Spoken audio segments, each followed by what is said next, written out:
New Zealand এ দলের বিপক্ষে দ্বিতীয় ওয়ানডেতে ৮৭ রানের বড় জয় পেয়েছে বাংলাদেশ এ দল।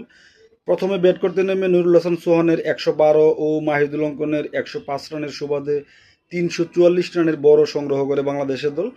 জবাবে মোসাদ্দেকের বোলিং তুপে পড়ে নিউজিল্যান্ড ২৫৭ রানে অল আউট হয়। তাদের ওপেনার ফিলিপস ৭৯ রান করেছেন।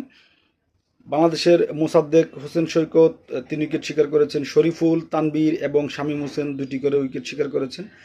১০১ বলে ১১২ রানের ইনিংস খেলে ম্যাচ সেরা হয়েছেন অধিনায়ক নুরুল হাসান সোহান।